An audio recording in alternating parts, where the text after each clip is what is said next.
Welcome to ચેતુસ kitchen. આજે આપણે બનાવીશું જે બપોરની કે સાંજની રોટલી બચેલી હોય એમાંથી આપણે ચૂરમું બનાવવાનું છે. બાળકોને રોટલી અને ગોળ ભાવતા હોય તો કંઈક અલગ રીતે બનાવીએ તો બાળકો, આપણા નાના બાળકો હોય એ ખાઈ શકે છે. તો અહીંયા 5 થી 6 રોટલી આપણે બપોરની બચેલી હતી એનું છૂટું ચૂરમું તૈયાર કરવાના છે. તો રોટલીને આપણે મિક્સર જારની અંદર સરસ ભૂકો કરી લેવાનો છે. અહીંયા ઘીની પોણી વાટકી લીધેલી છે, 1 વાટકી જેટલો આપણે ગોળ લીધો છે. મીઠાશ તમને જે પ્રમાણે ફાવતી હોય ગોળનું પ્રમાણ ઓછું વધુ કરી શકો છો. અહીંયા આપણે એલચી અને જાયફળનો ભૂકો લીધો છે. તો આપણે મિક્સર જાર લઈ લઈશું, એની અંદર આપણે રોટલીના ટુકડા કરી અને ભૂકો કરી લેવાનો છે સરસ. તો આવી રીતે રોટલીના આપણે ટુકડા કરી અને મિક્સર જારની અંદર ઉમેરી દઈશું.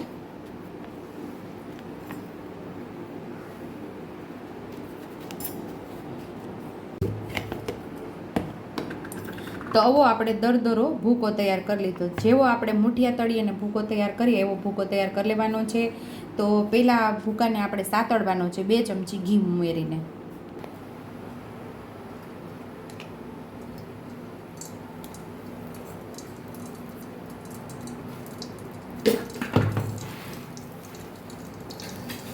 અહીંયા આપણું ઘી મેલ્ટ થઈ ગયું છે, એટલે કે ગરમ થઈ ગયું છે. તો હવે આપણે રોટલીનો ભૂકો ઉમેરી દઈશું.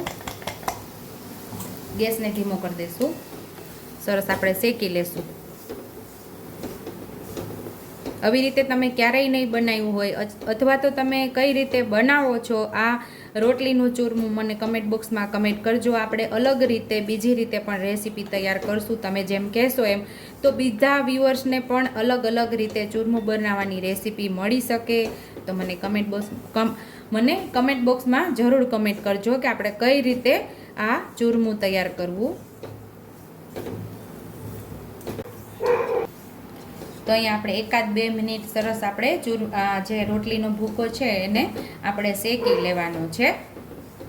તો અહીંયા આપણે 2 મિનિટ થઈ ગઈ છે, આપણે આ ભૂકાને શેકીએ છીએ. તો આપણે બીજી ડીશની અંદર બહાર લઈ લઈશું હવે. તો આવી રીતે આપણે બીજી ડીશની અંદર આપણે જે રોટલીનો ભૂકો આપણે શેકેલો એને કાઢી લીધો છે. આપણે ઘીને ઉમેરી દઈશું. ઘીની જરૂર પડશે તો 1 ચમચી આપણે ઉપરથી ઉમેરશું. અહીંયા આપણે ગોળ ઉમેરી દઈશું.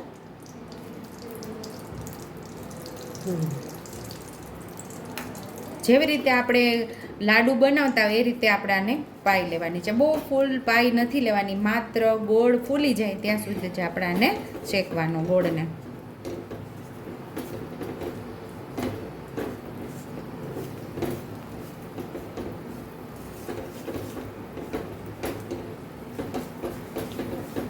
અહીંયા આપણે દેશી ગોળનો જ ઉપયોગ કરેલો છે.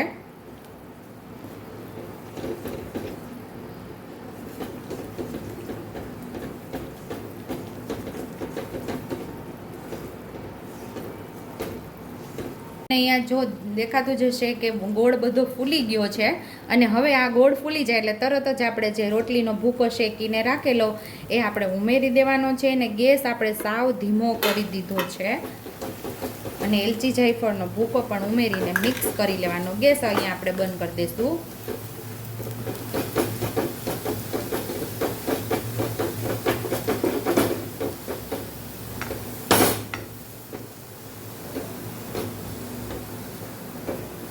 તો ટેસ્ટી એવું અહીંયા આપણું ચૂરમું તૈયાર થઈ ગયું છે. તો સર્વિંગ બાઉલની અંદર આપણે છૂટું ચૂરમું સર્વ કરી લઈશું.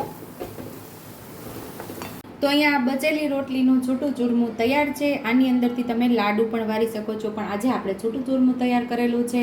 જો તમને મારી રેસીપી પસંદ આવી હોય તો મારી રેસીપીને લાઈક કરજો, શેર કરજો, સબસ્ક્રાઈબ કરજો, બેલ આઇકોનને દબાવતા ભૂલતા નહીં. અને કમેન્ટ બોક્સમાં કમેન્ટ કરજો કે મારી રેસીપી કેવી લાગી. તો આવજો.